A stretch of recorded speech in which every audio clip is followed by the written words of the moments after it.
Kalau semua materi sosiologi kali ini adalah kelompok sosial berdasarkan hukum. Menurut kodratnya, manusia di mana saja dan kapan saja sejak dilahirkan sampai meninggal dunia selalu hidup bersama-sama.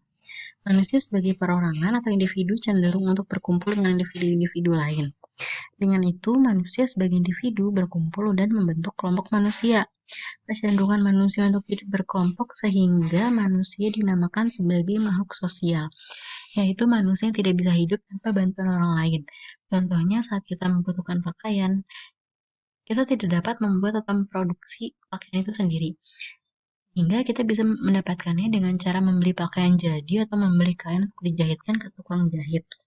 Dari contoh tersebut, itu sangat membuktikan jika manusia hidup di dunia ini membutuhkan bantuan dari orang lain. Sebagai makhluk individu juga manusia ingin memperoleh segala-galanya sesuai dengan keinginan. Dan pada dasarnya manusia dapat berbuat apa saja secara bebas dalam memenuhi kebutuhan ekonomi, kebutuhan untuk membela diri, maupun kebutuhan untuk melanjutkan keturunan. Manusia dapat melakukan apa saja dan berhubungan dengan siapa saja. Namun dalam prakteknya tidak jarang karena hasrat untuk memenuhi sebuah kebutuhan hidupnya, manusia justru saling berhadapan dengan manusia lain.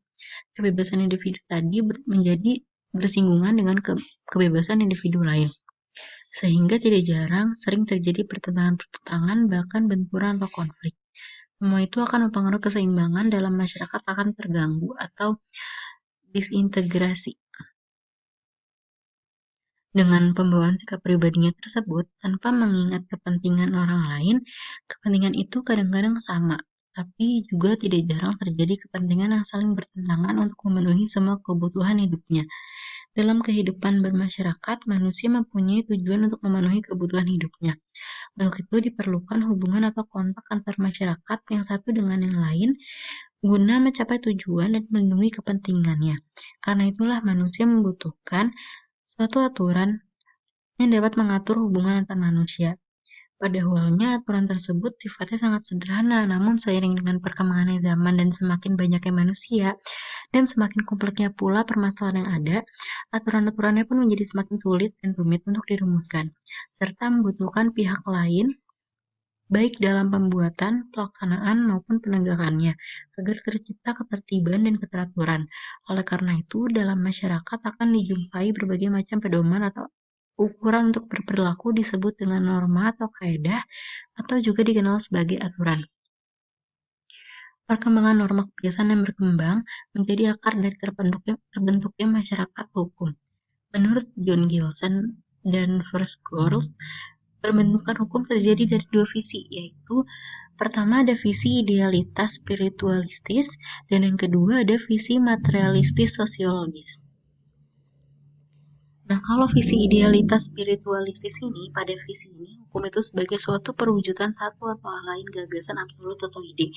Maka apapun asal atau isi gagasan itu, bagaimanapun kita akan lebih cenderung dan bermuara pada suatu pandangan hukum yang lebih statis daripada yang dinamis.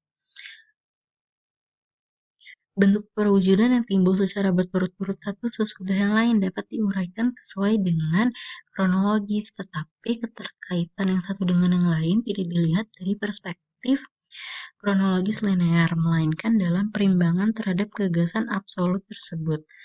Berdasarkan titik tolak yang demikian, pada hakikatnya hanya sedikit sekali yang mengarah seperti yang dimaksudkan dalam sejarah hukum.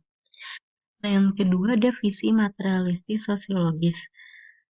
Sejak terjadinya hukum, maka dalam benihnya dapat dikatakan telah ada hampir seluruh komponen yang berlangsung selama berabad-abad untuk kemudian menghasilkan tatanan hukum modern saat ini.